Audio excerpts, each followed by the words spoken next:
اسحاق بن عبداللہ بن ابی طلحہ نے حضرت انس بن مالک رضی اللہ عنہ سے روایت کی، انہوں نے کہا، میں نے رسول اللہ صلی اللہ علیہ وآلہ وسلم کو دیکھا کہ عصر کا وقت آ چکا تھا۔ لوگوں نے وضو کا پانی تلاش کیا اور انہیں نہ ملا۔ پھر رسول اللہ صلی اللہ علیہ وآلہ وسلم کے پاس وضو کا کچھ پانی لایا گیا۔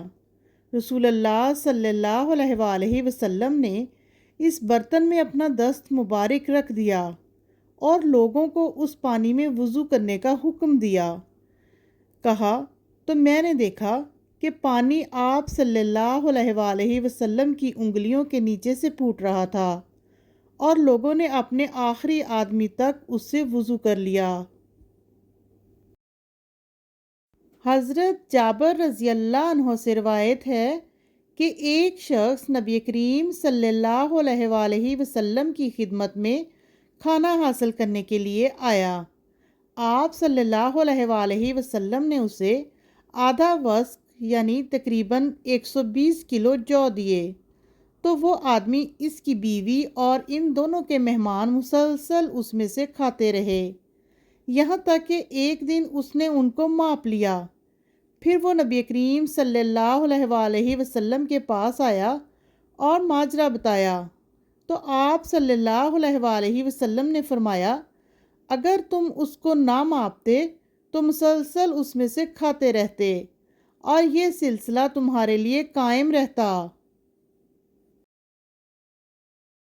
حضرت جابر رضی اللہ عنہ سے روایت ہے کہ ام مالک رضی اللہ عنہ نبی کریم صلی اللہ علیہ وآلہ وسلم کو ایک گھی کے برتن یعنی کپے میں گھی ہدیہ کیا کرتی تھیں۔ پھر ان کے بیٹے آتے اور روٹی کے ساتھ سالن مانگتے اور ان کے ہاں کچھ سالن نہ ہوتا تو وہ اسی کپے کا رخ کرتی جن میں وہ رسول اللہ صلی اللہ علیہ وآلہ وسلم کو ہدیہ بھیجا کرتی تھیں، تو اس میں گھی موجود پاتیں۔ اس سے ان کے گھر کے سالن کا انتظام قائم رہتا، یہاں تک کہ انہوں نے اس کو پوری طرح نچوڑ لیا، اندر سے گھی صاف کر لیا تو وہ برتن خالی ہو گیا۔ پھر وہ رسول اللہ صلی اللہ علیہ وآلہ وسلم کے پاس آئیں تو آپ صلی اللہ علیہ وآلہ وسلم نے ان سے فرمایا، تم نے اسے پورا نچوڑ لیا؟ کہنے لگیں، ہاں۔ تو آپ صلی اللہ علیہ وآلہ وسلم نے فرمایا، اگر تم اسے اس کے حال پر چھوڑ دیتی تو اس کا سلسلہ قائم رہتا۔ حمام بن منبہ نے کہا، یہ احادیث ہیں جو ابو ہریرہ رضی اللہ عنہ نے ہمیں رسول اللہ صلی اللہ علیہ وآلہ وسلم سے بیان کیں۔ انہوں نے کئی احادیث بیان کیں، ان میں سے ایک یہ ہے، اور رسول اللہ صلی اللہ علیہ وآلہ وسلم نے فرمایا، میری مثال اس شخص جیسی ہے جس نے آگ جلائی اور جب اس آگ کے ارد گرد کو روشن کر دیا تو پتنگے اور یہ حشرات الارض جو آگ میں آ پڑتے ہیں اس میں گرنے لگے۔ اس شخص نے انہیں روکنا شروع کر دیا اور وہ پتنگے وغیرہ اس پر غالب آتے گئے اور آگ میں گرتے گئے۔ آپ صلی اللہ علیہ وآلہ وسلم نے فرمایا، یہی میری اور تمہاری مثال ہے، میں تمہیں تمہاری کمروں سے پکڑ کر آگ سے دور کرنے والا ہوں، آگ سے ہٹاؤ، آگ سے ہٹاؤ، اور تم میرے قابو سے نکل جاتے ہو اور آگ میں جا گرتے ہو۔ یعقوب بن عبد الرحمن القاری نے ابو حازم سے روایت کی، انہوں نے کہا، میں نے حضرت سہل رضی اللہ عنہ بن سعد سعدی سے سنا، کہہ رہے تھے، میں نے نبی کریم صلی اللہ علیہ وآلہ وسلم سے سنا، آپ صلی اللہ علیہ وآلہ وسلم فرما رہے تھے، میں تم سے پہلے اپنے حوض پر پہنچنے والا ہوں، جو اس حوض پر پینے کے لیے آ جائے گا پی لے گا، اور جو پی لے گا وہ کبھی پیاسا نہیں ہوگا۔ میرے پاس بہت سے لوگ آئیں گے، میں انہیں جانتا ہوں گا اور وہ مجھے جانتے ہوں گے، پھر میرے اور ان کے درمیان رکاوٹ حائل کر دی جائے گی۔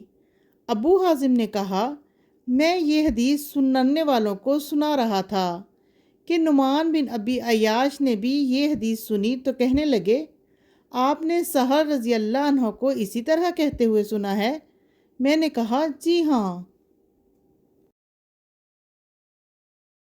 نافع بن عمر جمحی نے ابن ابی ملیکہ سے روایت کی، کہا، حضرت عبداللہ بن عمر بن عاص رضی اللہ عنہ نے کہا کہ رسول اللہ صلی اللہ علیہ وآلہ وسلم نے فرمایا، میرا حوض لمبائی چوڑائی میں 1 ماہ کی مسافت کے برابر ہے اور اس کے چاروں کنارے برابر ہیں، یعنی مربع ہے۔ اس کا پانی چاندی سے زیادہ چمکدار اور اس کی خوشبو کستوری سے زیادہ معطر ہے۔ اس کے کوزے آسمان کے ستاروں جیسے ہیں۔ جو شخص اس میں سے پی لے گا اسے اس کے بعد کبھی پیاس نہیں لگے گی۔ حضرت عائشہ رضی اللہ عنہ کہتی ہیں کہ میں نے رسول اللہ صلی اللہ علیہ وآلہ وسلم سے سنا، آپ صلی اللہ علیہ وآلہ وسلم صحابہ کے ساتھ تھے اور فرما رہے تھے، میں حوض پر ہوں گا، انتظار کر رہا ہوں گا کہ میرے پاس پینے کے لیے کون آتا ہے۔ اللہ کی قسم، مجھ تک پہنچنے سے پہلے کچھ لوگوں کو کاٹ کر الگ کر دیا جائے گا، تو میں کہوں گا، میرے رب، یہ میرے ہیں اور میری امت میں سے ہیں، تو وہ فرمائے گا، آپ نہیں جانتے کہ انہوں نے آپ کے بعد کیا کیا۔ یہ مسلسل اپنی ایڑیوں پر پلٹتے رہے۔ عبداللہ بن سامت نے حضرت ابو ذر رضی اللہ عنہ سے روایت کی، کہا، میں نے پوچھا، اللہ کے رسول، حوض کے برتن کیسے ہیں؟ آپ صلی اللہ علیہ وآلہ وسلم نے فرمایا، اس ذات کی قسم جس کے ہاتھ میں محمد صلی اللہ علیہ وآلہ وسلم کی جان ہے، اس حوض کے برتن آسمان کے چھوٹے اور بڑے تمام ستاروں کی تعداد سے زیادہ ہیں۔ یاد رکھو، جو اندھیری صاف مطلع کی رات میں ہوتے ہیں وہ جنت کے برتن ہیں کہ جو ان سے شراب کوثر پی لے گا وہ اپنے ذمے جنت میں جانے کے دورانیے کے آخر تک کبھی پیاسا نہیں ہوگا۔ اس میں جنت کی باران رحمت کے 2 پرنالے آ کر گرتے ہیں۔ جو اس میں سے پی لے گا وہ کبھی پیاسا نہیں ہوگا۔ اس کی چوڑائی اس کی لمبائی کے برابر ہے، جیسے عمان سے ایلا تک کا سفر ہے۔ اس کا پانی دودھ سے زیادہ سفید اور شہد سے زیادہ میٹھا ہے۔